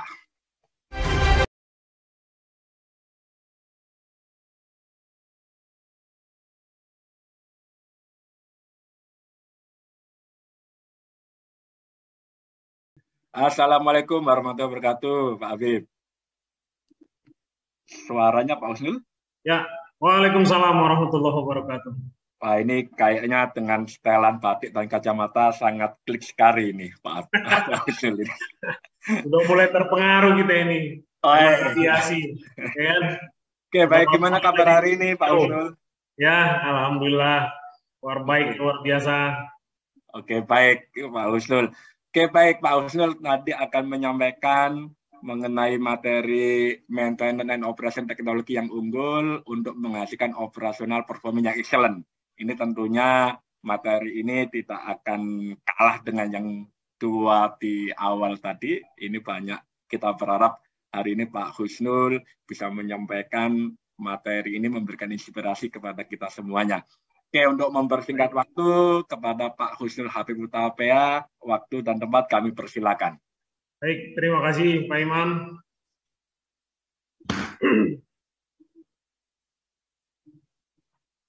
Baik, Bapak-Bapak sekalian, Assalamualaikum warahmatullahi wabarakatuh. Waalaikumsalam. Perkenalkan, saya Husnul Habib Hutapea, domisili saat ini di Samarinda, dengan company HPDC Mandiri Utama Nusantara yang bergerak di bidang maintenance, manajemen, dan konsultan. Ya, next. Ya, ini adalah salah satu kondisi dari manajemen kami saat ini, di mana scope of job yang kami tangani antara lain adalah maintenance management, contract maintenance, service maintenance, kontrak mekanik, training center, ya, atau BMC mekanik, dan refurbish, ya, refurbish di beberapa tempat. Visi kami adalah menjadi pilihan terbaik di antara pilihan. Jadi sudah banyak pilihan, Pak, banyak pilihan di luar sana. Tinggal kita mau milih yang mana. Nah, mudah-mudahan pilihannya jatuh kepada HPDC, kan begitu ya. Terus misinya adalah terus mengembangkan atau melakukan perbaikan dalam segala bidang untuk meningkatkan kualitas dari produk dan memberikan kepuasan kepada pelanggan sehingga tetap menjadi pilihan. Seperti itu. Next. Ini produk support yang kami tangani. Next. Ya, ini customer yang sudah berjalan dengan kami saat ini ataupun yang sudah kami jalin hubungan kerjasama, baik yang saat ini ongoing maupun yang sudah berjalan di saat lalu. Next. Ya, bicara maintenance, ini semuanya terpaut pada pekerjaan yang berulang-ulang, ya. Jadi orang profesional itu dibilang profesional atau profesor itu adalah orang yang betul-betul memahami dari seluk-beluk apa yang mereka lakukan, apa yang mereka kerjakan. Nah, dari kita bicara maintenance terkait dengan teknologi yang unggul untuk menghasilkan operasional performance yang excellent. Kita awali dari daily periodic maintenance, inspection, dan identifikasi, ya kan? Terus pengukuran dan menganalisa, recommended dan referensi, condition monitoring, planning dan scheduling, maintenance software, cost and priority, review and coordination, execution, lanjut ke continuous improvement. Nah, dalam hal ini sudah menjadi pola dasar atau dasar kita, basic kita di dalam maintenance, terutama untuk alat berat. Akan tetapi masih banyak yang sangat-sangat terutama di beberapa company yang kami support, ya. Masih banyak langkah-langkah yang dilakukan itu hanya setengah-setengah. Kenapa? Karena bicara maintenance ini kan butuh komitmen dan konsisten, ya. Butuh komitmen dan konsisten, baik komitmen dari manajemen maupun konsistensi dari tim eksekutor di lapangan. Nah, untuk mendapatkan performa yang baik, yang tinggi, maka proses maintenance-nya yang harus dilakukan dengan komitmen dan konsistensi yang kuat, gitu ya, baik secara manajemen ataupun secara organisasi. Next. Nah, kemampuan untuk mendapatkan production maintenance yang baik diawali dari kemampuan production maintenance-nya dari awal adalah manpower-nya. Ya, banyak dari kita saat ini manpower ini dinomor duakan, bahkan banyak yang kecewa, biar sajalah saya seperti ini aja, saya ngomong begini tidak dikasih, gitu kan? Terus mengenai trainingnya juga seperti itu, trainingnya tidak pernah di training tapi mengharapkan perbaikan unitnya baik. Kalau salah sedikit di SP. Nah, ini dilema yang ada di lapangan, ya. Terus toolsnya kadang-kadang toolsnya masih buatan seperti kita zaman dulu, ya kan, menghalalkan segala cara. Oh, seperti ini saja bisa dulu sementara. Ternyata sementahun, ya. Nah, kemampuan untuk produksi maintenance ini yang menjadi penting, sangat penting untuk menunjang bagaimana caranya MTTR itu bisa rendah, kecepatan mekanik itu bisa terpenuhi, ya kan? Terus MTBF-nya juga betul-betul durasinya yang baik, ya. Ketahanan dari unit itu dari rusak ke rusak itu juga akan terpenuhi, ya. Terus bagaimana kalau si mekanik ini LP-nya saja tidak ada, LP-nya masih menunggu LP, ya kan? Nah, ini kasus-kasus klasik yang terjadi di lapangan yang membuat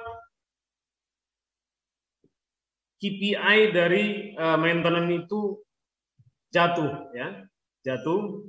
Nah, terutama terkait dengan contoh servis akurasi. Servis akurasi itu sudah diberikan oleh pabrikan atau dealer, diberikan waktu toleransi 50 jam, 25 jam sebelum umpamanya 250 jam atau 500 jam, 25 jam sebelum 500 jam atau 25 jam sesudah 500 jam. Akan tetapi karena kita masih mau mengejar produksi dari operation, ya kan? Akurasi dari servis ini tadi kita mundurkan lagi. Apa yang terjadi? Ya, apa yang terjadi dengan akibat-akibat hal yang seperti ini sehingga menambah keausan daripada unit yang komponen-komponen atau kompartemen yang harus dilakukan servis sehingga mengakibatkan efek domino yang sangat besar, ya, efek domino yang sangat besar terhadap komponen-komponen yang seharusnya tidak rusak menjadi rusak. Nah, hal-hal yang seperti ini yang menjadi fokus dari para superior di lapangan terkait dengan bagaimana teknologi yang ada kita lakukan sekarang ini untuk menunjang, mempermudah pekerjaan-pekerjaan di lapangan. Salah satu contoh adalah dari parameter-parameter dari KPI yang di maintenance, di departemen maintenance masing-masing manajemen atau perusahaan yang ada. Teknologi ini sudah didukung jauh sebelumnya, mungkin tahun 2000-an itu sudah mulai, ya. Seperti Caterpillar itu sudah punya SIS, ya. Terus ATG Tools, ComEd, ya. Terus Komatsu itu ada punya kontrak, Komatsu Identification Monitoring System, Payload Meter, dan segala macam yang sudah ada pada saat ini. Bahkan beberapa produk, kalau kita tahu ada produk salah satu mobil yang sekarang ini, kita bisa ngobrol sama mobil itu. Ini kan teknologi yang semakin terus-menerus berlanjut dan membuat kita sebagai konsumen akan ketinggalan jika proses dari manpower dan training ini tidak kita aplikasikan di lapangan, terutama untuk mensupport tim maintenance yang di lapangan melakukan eksekusi terkait dengan manpower yang ada, terkait dengan training up to date dari produk-produk yang ada saat ini, ya. Nah, ini akan sangat membantu ketika produk-produk yang ada digunakan saat ini diberikan pengertian, diberikan penjelasan, diberikan pendidikan, diberikan pelatihan, diberikan sertifikasi kepada tim eksekutor yang ada di lapangan.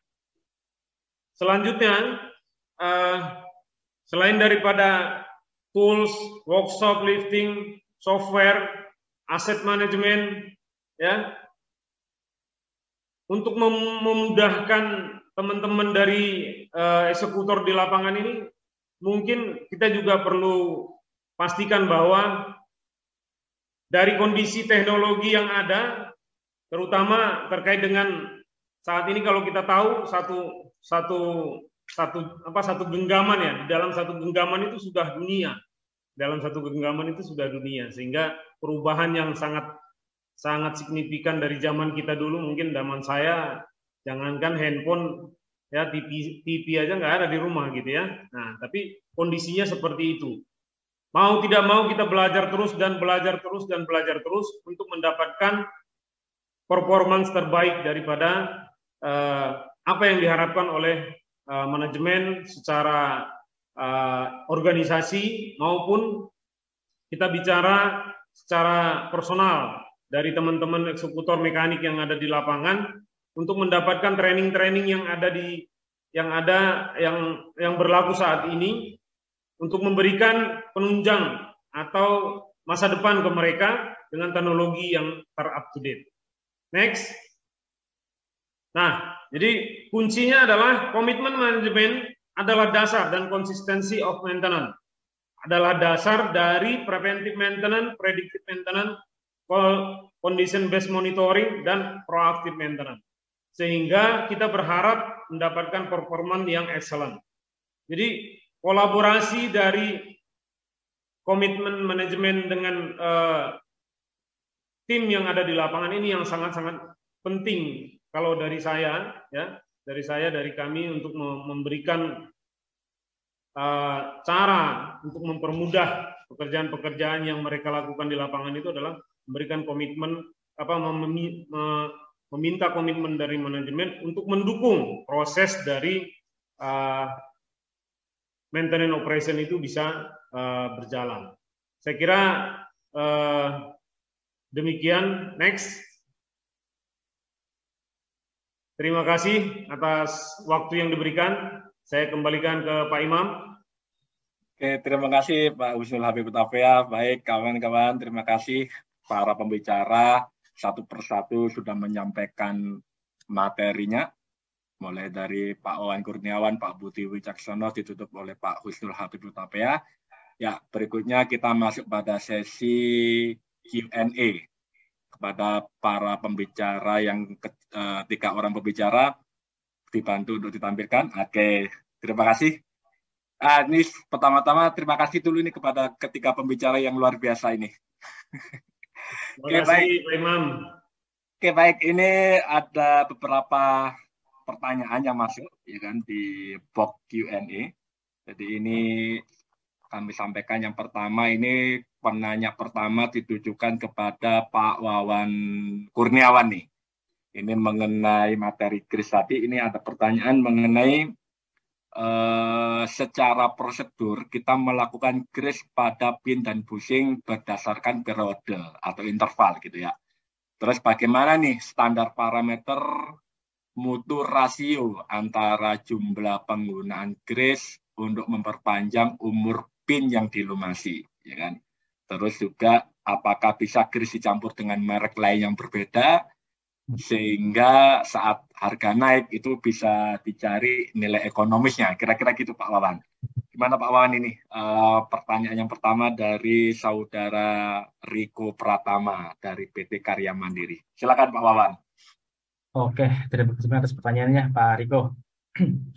Pertanyaan menarik ya. Jadi di sini proses regresinya dilakukan secara interval. Dalam artian mungkin saya tangkapnya tim Pak Riko sudah bisa melakukan regresi itu berdasarkan internal sudah tahu, kemudian juga kuantiti dari si grisnya sudah tahu juga.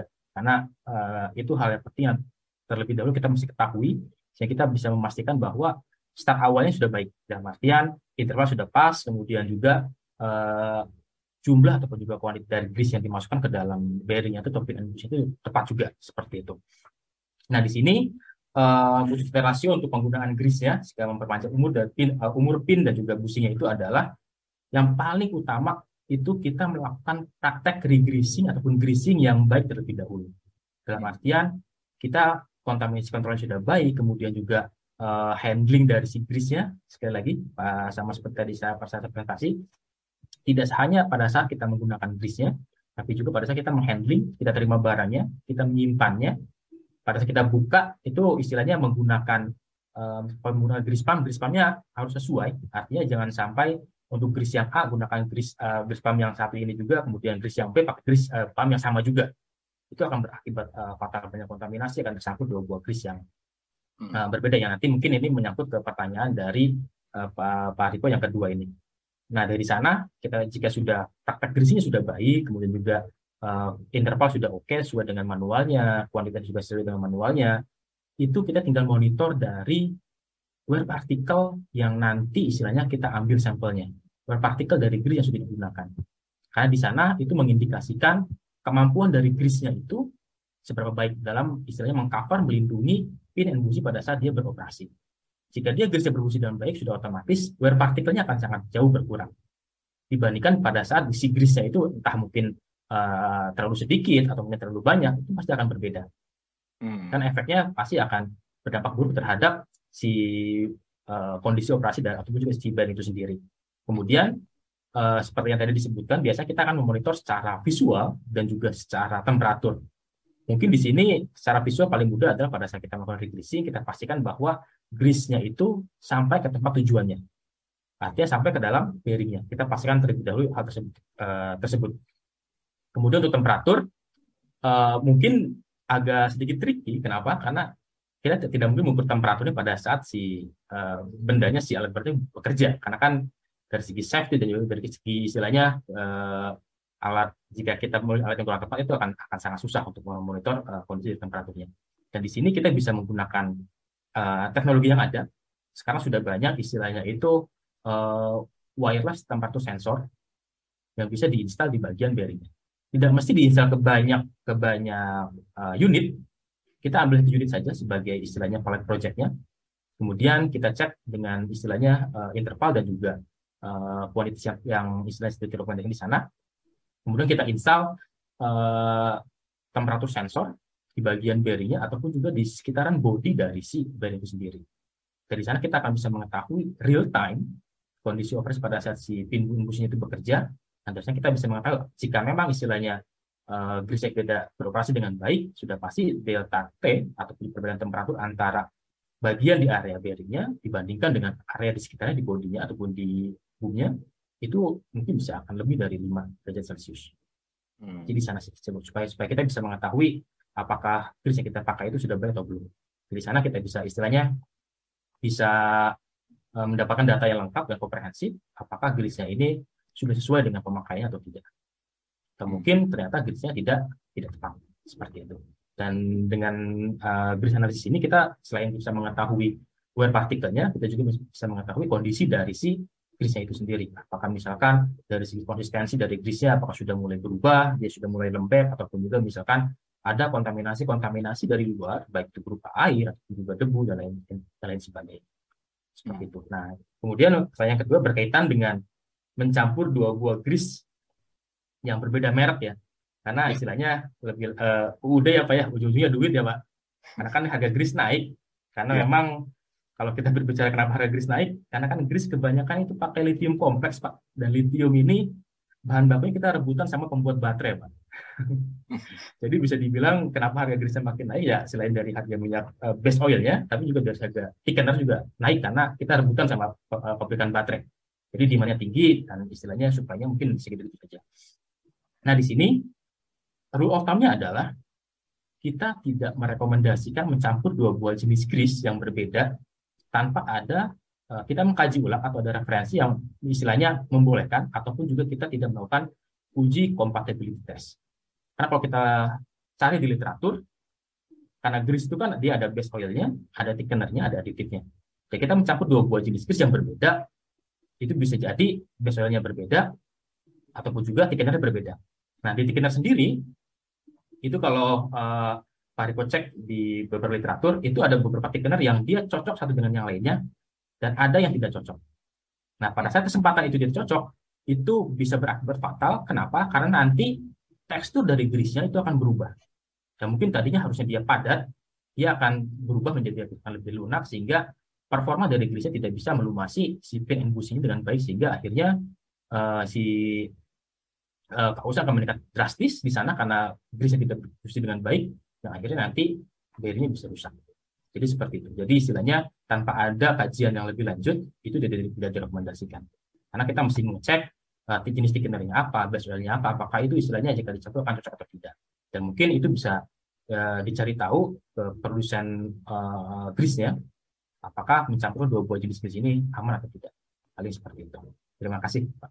Pak Wawan, Mas Wawan, ini coba kalau saya ingin mengkaji lagi nih ya, ini kan kalau misalkan ExxonMobil ya sebagai ekspertise di bidang lubrikasi sama greasing nih, kembali lagi tadi mengenai standar parameter, katakanlah dari customer gitu ya nanti atau dari user ya kan berhubungan dengan ExxonMobil, katakanlah dia punya satu equipment gitu ya, entah itu bisa 2000, 12,5 atau sekelasnya gitu ya. Apakah ada rekomendasi dari ExxonMobil, misalkan titik-titik lubrikatingnya itu ada beberapa titik gitu ya. Kalau misalkan kita berbicara excavator gitu ya, titik ada tipin bushing yang ada di paketnya, yang ada di linghanya dan lain sebagainya sampai yang di lower atau upper structure-nya gitu ya. Nah, kira-kira tadi kembali lagi ya kan si penanya menyampaikan mengenai standar grease jumlahnya gitu ya, jumlahnya. Ya.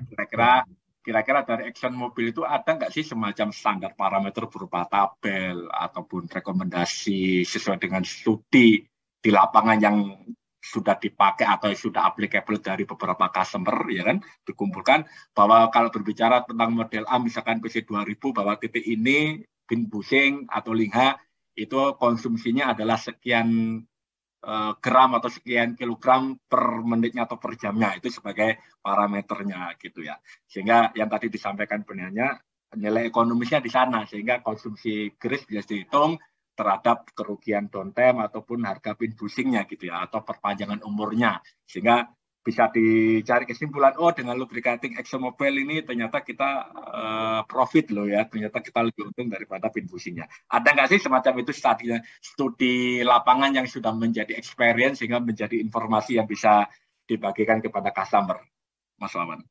Ya, pertanyaannya menarik Pak Imam. Jadi memang untuk beberapa aplikasi istilahnya kita sudah ada kayak semacam basic kalkulatornya dalam pengertian di mana ada beberapa parameter yang mesti dimasukkan di input berdasarkan kondisi dari operasi dari si equipment-nya. Halo ya, lanjut Mas Wawan. Ya, berdasarkan dari kondisi operasinya ataupun juga dari kondisi lingkungan yang ada di sana. Karena nanti dari tiap-tiap equipment tersebut, istilahnya kita tidak bisa mengeneralisir ke tiap equipment-nya. Kenapa? Karena mungkin equipment tersebut dia beroperasi di kondisi yang berbeda, di beban yang berbeda, di kondisi lingkungan yang berbeda. Nah, biasa kita tidak mengeneralisir, artinya untuk tipe A ada sekian titik grease point, kemudian jumlah yang grease-nya sekian dan sekian. Itu biasanya kita akan memberikan servis yang lengkap sih Pak, dalam artian kita coba melakukan grease audit istilahnya itu. Kita coba menelaah equipment-nya seperti apa, kemudian dia beroperasi di kondisi seperti apa. Dari sana kita akan mengkalkulasikan dari tiap-tiap grease point yang kita temukan itu harusnya diisi di berapa, kemudian intervalnya berapa. Itu biasa jenis servis yang biasa kita berikan ke customer kita dalam artian supaya customer kita istilahnya dapat mengaplikasikan sebuah solusi yang lebih lengkap dalam artian tercustomize berdasarkan kondisi operasi dan juga kondisi lingkungan yang di mana si mobile phone itu bekerja. Kurang lebih seperti itu sih Pak Imam. Oke, baik. Jadi ada ya toolnya itu sama Betul, supportnya dari ExxonMobil. Jadi itu buat kawan-kawan, rekan-rekan peserta webinar yang tertarik dengan efisiensi ataupun equipment reliability dengan greasing atau lubricating dengan Exxon Protect ExxonMobil, nanti bisa deg-degan sama Pak Wawan Kurniawan.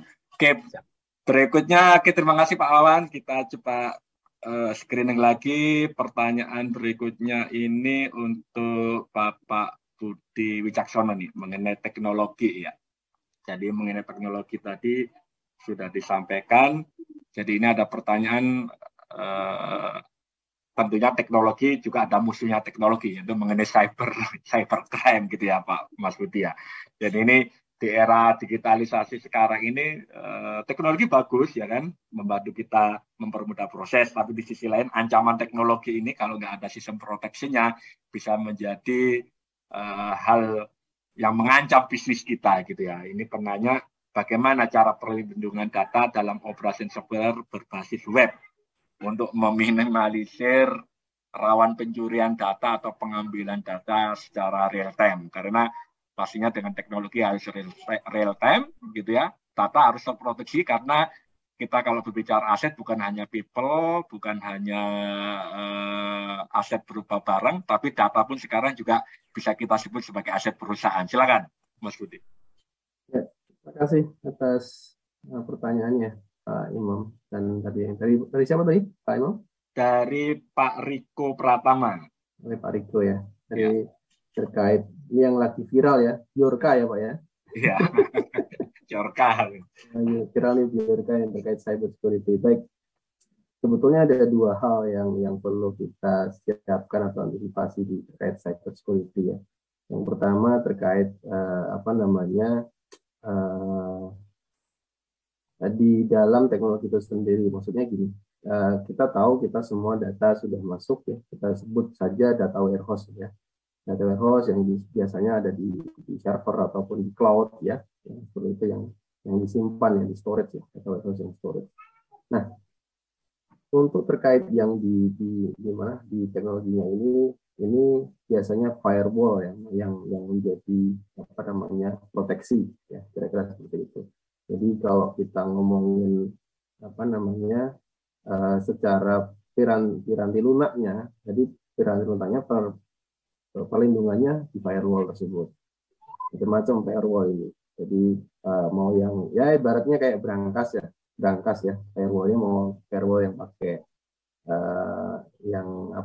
yang mulai dari yang basic maupun yang sampai yang advance ada lah, kira-kira tergantung ininya. Kemudian yang dari sisi kedua adalah dari sisi people-nya, karena kalau kita ngomong cyber security itu sebetulnya tidak melulu hacker itu nembus firewall ya, tapi bisa juga dari kitanya, dari orangnya, terutama yang di beberapa posisi tertentu ya, ataupun di mana yang mungkin di level manajemennya atau di level yang petugas teknologinya. Nah, kita mengenal namanya email phishing ya, email yang ditujukan oleh dari hacker ke orang-orang tertentu ya. Dan kita tahu lah ada banyak spam yang masuk ke email kita, walaupun kita bukan orang penting amat kira-kira gitu ya, tapi kena juga gitu kan. Nah ini yang harus perlu diwaspadai. Nah ini yang kewaspadaan ataupun awareness bagaimana kita mengidentifikasi ini benar nggak informasi ini benar enggak, kita dan dia harus hati-hati ngeklik ya, jadi kita terbiasa ngeklik, bahkan syarat dan ketentuan berlaku aja yang panjang itu nggak dibaca langsung klik setuju, kira-kira gitu kan ya. Ini yang menjadi hati-hati ya. Kita di era yang semuanya serba cepat ya, tolong terkait hal-hal tertentu diidentifikasi dan juga diantisipasi. Jadi bisa jadi ke kita tuh, jadi kitanya yang di remote ya, di remote diambil datanya sehingga itu bisa masuk menembus firewall itu melalui data kita. Hati-hati, nanti yang jadi dan siapkan password yang kuat, kira-kira begitulah. Jadi ada dua hal, yang pertama terkait firewall-nya, yang kedua terkait ciptanya ya. Terima kasih Mas Imam. Oke, Pak Budi, mungkin sedikit lagi Pak Budi untuk memperdalam ini mengenai teknologi. Jadi kalau tim mining industri kan memang sekarang lagi industri 4.0 ya, saya lagi kejar-kejarannya era digitalisasi. Bagaimana proses mining yang ada di lapangan itu bisa dirupakan dalam bentuk data, dianalisa menjadi bahan untuk evaluasi sekaligus merekomendasikan improvement, ya kan? Nah, jadi kalau ngomong teknologi itu memang identik sekarang dengan biaya, karena nggak ada teknologi yang tidak berbiaya. Saya rasa gitu ya Pak Budi ya. Jadi kalau kita sudah mencanakan program digitalisasi, artinya memang kita harus ada spend kapital untuk kita berinvest teknologi itu. Yang menjadi pertanyaan, ya kan? Namanya investasi pasti harus ada benefit profit, ya kan? Harus ada balik modalnya. Jangan sampai investasi yang berupa teknologi itu kita canangkan atau kita gulirkan, ternyata benefitnya ternyata buat corporate, buat perusahaan tidak sebesar ya kan investasi teknologi, ya kan. Nah, ini bagaimana menyikapi hal ini Pak Budi, atau kira-kira bagaimana sih rumusan bakunya atau yang nilai ekonomisnya saat kita ngomong kita investasi teknologi, tapi di sisi lain bahwa benefit itu harus dapat. Di sisi biasanya tolak ukurnya apa? Apakah melihat sizing perusahaan atau melihat kompleksitas perusahaan atau tingkat kesulitan operasional kondisi juga berpengaruh di sana, atau hanya cukup dengan udah dibudgetin sekian persen untuk teknologi, ini menjadi common sense atau menjadi best practice di mining industry. Kira-kira ada rumusannya yang bagus nggak nih Pak Budi? Terima kasih, ini pertanyaan yang bagus banget tuh Pak Imam. Ini baru kepikiran lo gimana ceritanya Pak Imam tadi? Ini kita mengkaji nih, ketemu narasumbernya ini. Oh iya. Terima kasih pertanyaannya. Jadi bagus banget tuh. Tadi sebetulnya inti dari apa yang saya sampaikan di presentasi itu adalah itu sebetulnya Pak Imam. Jadi bagaimana kita memprioritaskan digitalisasi, dan kalau saya bilang sih digitalisasi itu bukan cost ya, tapi benar yang disampaikan Pak Imam dari investasi. Investasi itu kita dapat recurring benefit loh, kita dapat continue benefit. Kita ngasih investasi depan tapi dapat recurring atau dapat benefit yang berulang-ulang, kira-kira gitu ya. Nah, betul, semua organisasi atau perusahaan itu memiliki size atau skala yang berbeda-beda ya. Tadi yang saya bilang ada kata-kata yang nggak perlu fancy, tapi yang karena budgetnya berbeda-beda, kira-kira gitu, kemampuannya berbeda-beda. Nah, rumusan atau ya standarnya adalah ya bagaimana kita mengukur atau prioritas apa yang, atau mengidentifikasi prioritas apa yang menjadi problem ya, menjadi problem di organisasi yang perlu untuk dibantu dengan teknologi tadi. Nah, setelah tahu apa yang harus dibenerin nih, di sisi mana nih, misalnya di sisi operasinya kah, atau di sisi maintenance-nya kah, atau di sisi safety-nya kah, nah itu kan bisa ya secara generalnya. Kemudian baru dicari ROI-nya, invest-nya kira-kira saya berapa dan ROI-nya berapa. Secara rumusan minimal ya 3 kali ROI itu Pak. Jadi maksudnya bukan 3 kali, secepat 2 atau 3 kali lah, 2-3 tahun harusnya sudah balik. Ataupun kalau misal invest sekali A itu ya 3 kali A, kalau misalnya itu dihitung dalam biasanya kan kontrak pertambangan 5 tahun ya, harusnya sudah bisa dapat kira-kira gitu ya, 3 kalian harusnya minimum untuk seperti itu. Nah, memang berbeda-beda Pak. Jadi secara standar ya kita mengidentifikasi dulu apa yang kita butuhkan secara organisasi, yang paling menjadi key point lah, paling gampang ya Bapak dan Ibu sekalian dari waterfall performance kan ya, dari waterfall performance mana yang paling membutuhkan bantuan di situ, itu baru ditarik nanti di situ apa yang paling dominan menjadi problem, baru kita ukur. Karena sebetulnya Pak Imam, kalau kita bicara teknologi itu tidak sebesar investasi alat sebetulnya ya. Kalau kita ngomong ya, tidak semahal beli 1 fleet lah Pak, itu nggak segitunya gitu. Jadi teknologi itu ya mungkin Kalau kita let's say ya kalau harga alat sekarang berapa Pak Imam? 15M ya, satu HD785 itu ya. Iya, sekitar gitu. Ya mungkin kalau satu flip 2005 HD sama satu 2000 ya paling butuh satu HD lah untuk investasi kira-kira gitu kan. Tapi Bapak bisa punya keuntungan sepanjang alat atau sepanjang life cycle alat tersebut dapat bisa extend atau predictive maintenance-nya, bisa di area operation-nya. Nah, itu kan tinggal nanti kira-kira yang mana yang mempunyai benefit paling besar untuk organisasi. Itu tinggal dipilih. Jadi kalau kita bilang ya nggak sebesar itu. Nah, imagine bayangannya mungkin gede banget gitu ya, padahal nggak segede itu gitu. Kalau kita bandingin dengan beli alat ya satu fleet ya masih jauh lah. Kira-kira begitu. Nah, kalau pengen ada use case tertentu gitu ya, use case tertentu di organisasi Bapak dan Ibu sekalian, kita bisa bantu kira-kira gitu ya. Bagaimana kita identifikasi, bagaimana nanti Bapak Ibu cocoknya pakai teknologi apa, kita bisa bantu untuk cek itu dan untuk bisa mengefisiensikan dan membuat lebih produktif dalam bekerja. Kira-kira gitu Pak. Terima kasih Pak Imam. Oke, baik, terima kasih Pak Budi. Oke, mengingatkan kepada rekan-rekan seminar Pertapi juga yang mau mengirimkan pertanyaan, kita masih buka kesempatan sesi Q&A. Ya kan, kita akan sampaikan kepada narasumber. Silakan yang mau ada pertanyaan di chat di Q&A. Oke, mungkin pertanyaan saya sambil menunggu dari kawan-kawan peserta webinar, dari saya mungkin ke Pak Husnul Habib Utapea nih. Ini sebagai tenaga konsultan gitu ya.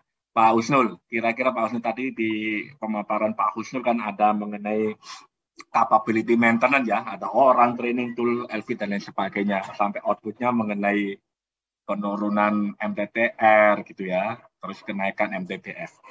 Ini biasanya gini Pak Husnul, jadi di dalam praktek maintenance biasanya memang kembali lagi memang disampaikan Pak Husnul mengenai meyakinkan kepada manajemen gitu ya, mengenai tentang capability maintenance itu harus dipoles, harus diimprove sehingga outputnya dapat, ya kan. Nah, kira-kira kalau berbicara tentang capability, tadi kan banyak ada orang, LV dan lain sebagainya. Kira-kira sebagai tenaga konsultan terhadap customer mungkin yang sudah pernah diperbaiki, pengalaman Pak Husnul itu biasanya berapa persen sih nilai investasinya terhadap capability itu untuk diimprove untuk mendapatkan performa yang bagus. Artinya dengan improve orang dan sebagainya kan perlu expand tuh Pak ya. Jadi kira-kira normalnya itu berapa sih nilai expand yang diarahkan ke sana Pak Husnul? Suaranya Pak Husnul mungkin bisa dibuka. Sorry. Maaf, sorry suaranya tadi belum. Ya.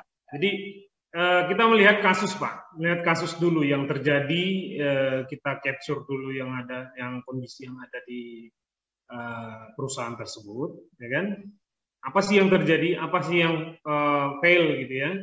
Nah, sehingga kita memberikan gambaran dari yang kondisi yang ada dengan rencana atau planning yang akan kita improve, gitu ya, sehingga manajemen itu atau owner itu bisa mendapatkan gambaran, oh iya kalau begini nanti hasilnya begini, gitu ya.